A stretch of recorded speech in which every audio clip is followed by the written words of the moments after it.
Bueno, arrancamos con algo que dijo el presidente de la Cámara de Representantes, un hombre que puede correr la suerte del anterior si no se resuelve un problema gigantesco.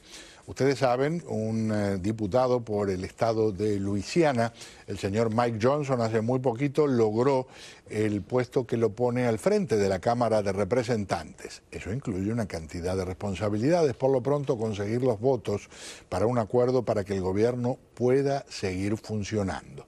¿En qué están? There's nothing magical or mysterious about it. It would just be effectively two phases. No hay nada mágico, y esto lo dicen republicanos, demócratas, independientes, gente que pasaba por ahí. Se necesitaría un mago para poder resolver el problema o para tratar de resolverlo. Es un privilegio decirles bienvenidos, muchísimas gracias por acompañarme. Del lado del Partido Demócrata, la analista Isadora Velázquez, muchísimo gusto. Un placer compartir con ustedes. Ella quedó tensa porque la persecución en la motocicleta la dejó un poco... Así es. No, nerviosa.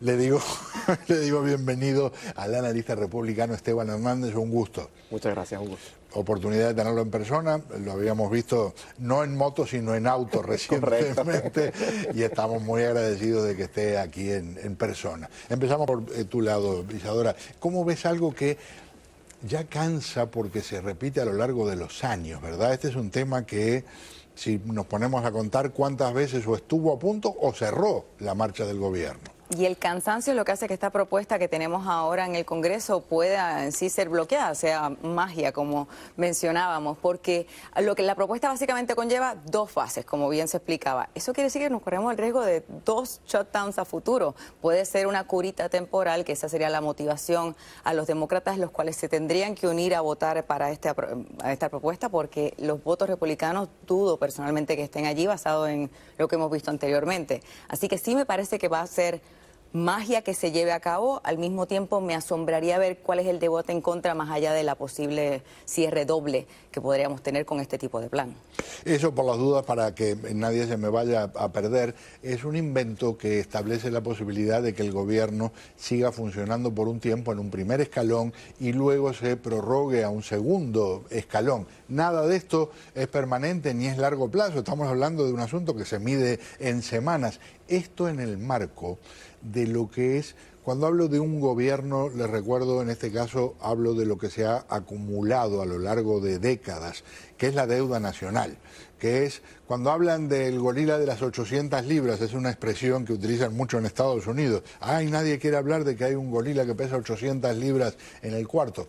Este pesa 33.700.000.000.000 de dólares. ¿Cómo la ves? Bastante preocupante, me parece bastante grave. Lamentablemente lo que se ha vuelto una especie de cultura, ¿no?, en la política acá en los Estados Unidos es que nadie quiere solucionar este problema. Nadie quiere hablar de esto y nadie quiere, digamos, entender que esto es algo que va a afectar con mayor fuerza a las futuras generaciones. Lo estaba comentando fuera del aire. Esto es como vivir con tarjeta de crédito. Acá lo que se ha hecho es pasar la tarjeta de crédito, se aumenta el límite de la tarjeta de crédito, la volvemos a pasar, se vuelve a aumentar el límite y lamentablemente vamos a llegar a un punto en donde los intereses va a ser realmente lo que de una u otra manera siga manteniendo, ¿no?, este ciclo tan grave en el que estamos. Republicanos y demócratas en el pasado son responsables de lo que está sucediendo en estos momentos y lamentablemente no veo voluntad política para solventar esto, porque puede más la politiquería, puede más las falsas promesas, el decirle a los ciudadanos, no, acá nadie va a tener que sacrificar absolutamente nada y bueno, esta deuda va a seguir creciendo y lo veo con muchísima preocupación, la verdad. Empiezo el próximo capítulo de la conversación también contigo por lo que hablábamos precisamente antes del programa. Acá hay un tema en el que don Juan, doña María lo miden en términos de ahora tengo que pagar tanto más de interés en la tarjeta de crédito, ay, me subió lo que me cotizaron del carro, ay, la hipoteca, no voy a poder comprar casa, y ven la deuda nacional como una especie de algo neblinoso, algo que no es parte de lo cotidiano en sus vidas. Sí, porque lamentablemente cuando no es algo que te quitan a ti directamente, o sea, no es algo que tú no ves en tu cheque, bueno, les estamos quitando tanto para pagar la deuda, uno no ve en los gastos que uno hace cuando va al mercado o en los gastos cotidianos, esto es tanto para pagar la deuda o esto es lo que tú le debes, ¿no?, al país. Entonces la gente se vuelve un poco ajena a esta realidad. Pero esta realidad le pega a uno en la cara con muchísima fuerza. El momento en el que la gente, digamos, los inversionistas, la comunidad internacional pierdan la confianza en el dólar, en gran medida, justamente por esta imposibilidad de seguir pagando la deuda que tenemos, evidentemente el precio a pagar es muy alto, porque al final lo que mantiene la fortaleza de esta economía que es justamente la confianza. Lamentablemente la economía funciona de esa manera, ¿no? Y entonces si esta confianza se pierde, porque se empieza a ver que ya la deuda no se puede pagar, sino que por el contrario, lo que hace es crecer y crecer y crecer, entonces ahí se ve que vamos a ver una recesión, yo creo que a niveles nunca antes vistos. Le ofrezco disculpas a Isadora porque no la estoy mirando cuando hago la pregunta, porque a mí me gustan los ángulos estos misteriosos, entonces para que en la casa escuchen lo que va a decir Isadora sobre lo que piensa de este capítulo. Tiene que ver con algo que va a necesitar de alguna forma o que extremistas aflojen su posición o que moderados convenzan a gente del otro partido, en este caso en la Cámara de Representantes la minoría es demócrata, para que de alguna forma se integren a aprobar algo. ¿Es realista? También hay que recordar el Senado acá. Esa propuesta que estamos evaluando también se lleva a una votación no solamente en Congreso, en el Senado, y el Senado va a sacar a relucir el hecho de que la propuesta que tenemos en estos momentos no tiene fondos para Ucrania y no habla sobre la frontera, algo que las personas, los que están dispuestos a gastar un poco, quieren incluir. Por ende, acá sí creo posible que podamos llegar al acuerdo, más que nada volviendo al tema original, el cansancio, la imagen, como Esteban bien dijo, la imagen que da los Estados Unidos en estos momentos, cada vez que tenemos estas peleas mensualmente, es una imagen triste y es una imagen que los demás aprovechan como una democracia que no está funcionando, así que hay que tener cuidado allí. Y el cansancio que vivimos ya anteriormente con Manchin y otra vez la votación puede llevar a que lleguemos a un acuerdo, pero va a ser una curita temporal. Algo que cuando llega el momento de la aritmética, no, si tú tienes 5 y gastas 6, inevitablemente vas a generar 1 de deuda. Correcto. Si lo vas multiplicando, ni que hablar, el resultado es fatal. ¿Qué pasa? Que acá se han sumado. Dicen la tormenta perfecta, ¿no? La pandemia más espantosa que hemos vivido en un siglo. Sí. Y entonces un gobierno republicano, después un gobierno demócrata, pusieron en práctica una cantidad de medidas que cuestan una fortuna. Las guerras, lo que estamos haciendo tratando de ayudar a Ucrania, lo que se está pidiendo ahora para ayudar a Israel, y después algo que desgraciadamente va con la condición humana. Como no es plata de mi bolsillo, apruebo esto y ya después veremos cómo se paga. Pero el problema aquí es que eso se negocia. Hay que recordar que todos los años cuando tenemos nuestros candidatos hay una negociación que se lleva a cabo en cuanto a lo que es el presupuesto, que se debe honrar. Aquí la tormenta perfecta empezó desde mucho antes, cuando los acuerdos que se había llegado con el presidente Biden no se honraron, llevando a estas peleas internas que luego se volvieron totalmente públicas.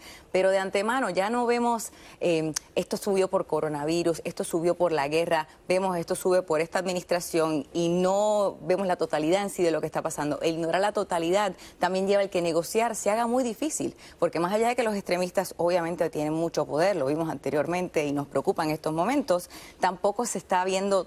Se están poniendo en la mesa todas las cartas, entender verdaderamente cómo llegamos aquí y cómo solucionarlo. Es simplemente una pelea por pantallar, como mencionaba Esteban, pura politiquería. Esteban, me dijiste algo fascinante, que tal vez sea más difícil convencer a 8 personas en el Partido Republicano que hoy se niegan a apoyar este proyecto, que tal vez hacer una alianza con algunos demócratas. Sí, y de hecho acá déjenme diferir en algo con los dos, sí, porque han llamado extremistas, ¿no?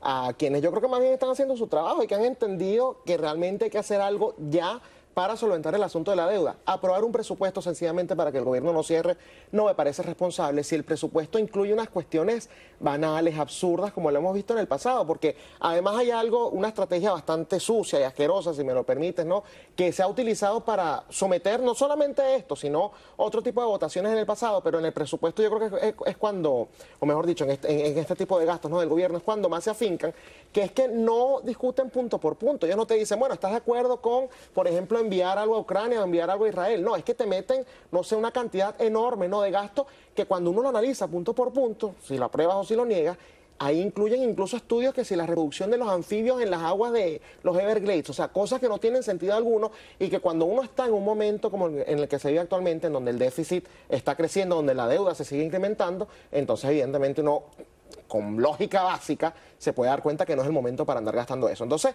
yo no me enfocaría tanto en esos que ustedes han llamado los extremistas, porque yo creo que ellos están siendo ¿radicales? los responsables, no, responsables fiscalmente es lo que están siendo, mientras que los otros, muy bien lo has dicho el día de hoy, Pedro, están gastando dinero que no es suyo. Y como no es suyo, entonces se sienten, digamos, a sus anchas, ¿no?, al momento de aprobar estos presupuestos que son, repito, irresponsables. Una palabra que se utiliza en inglés para cuando le agregan cosas que no tienen nada que ver al tono central de esa ley, le dice pork, ¿no?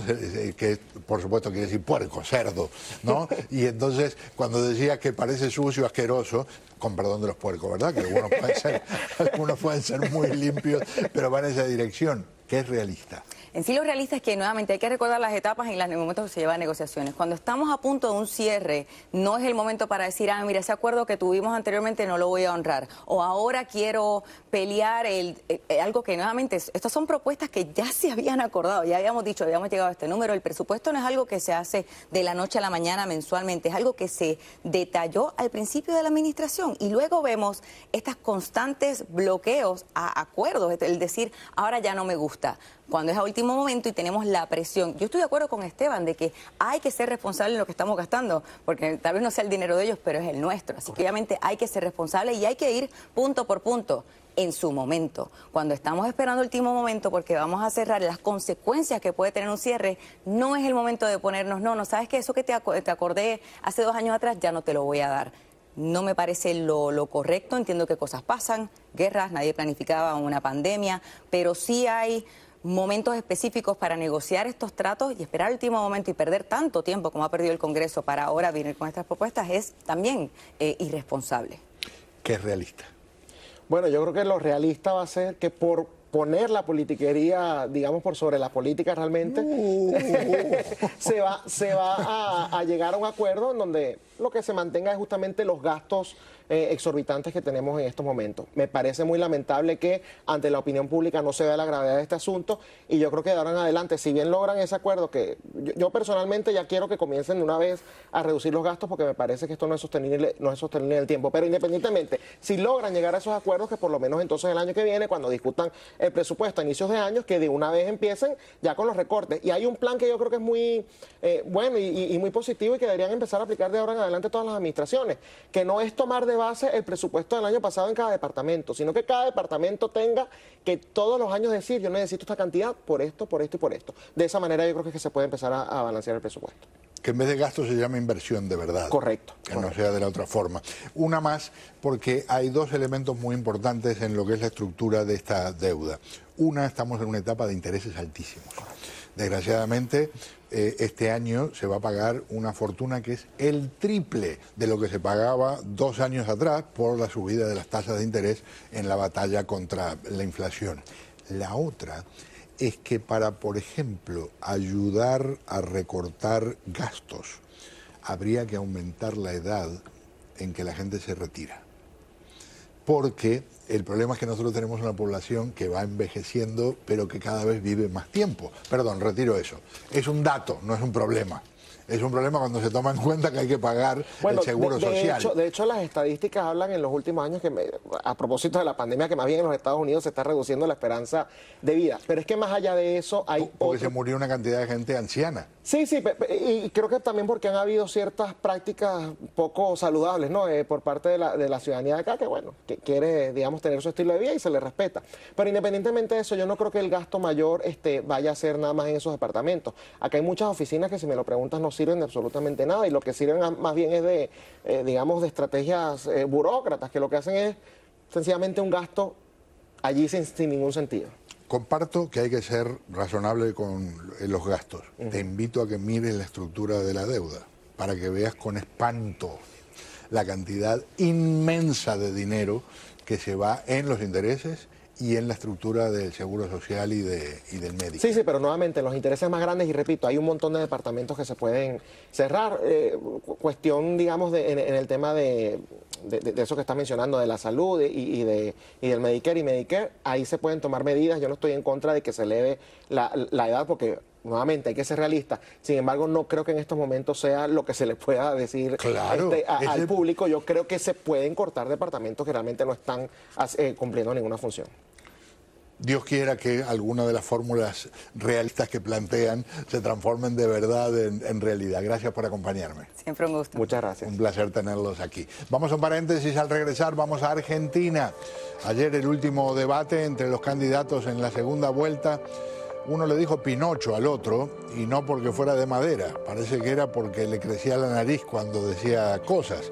Como sea, quedan muy pocos días para las elecciones y sigue siendo bastante incierto quién se lleva la victoria, porque a las encuestas en Argentina no se les pudo creer en la primera vuelta.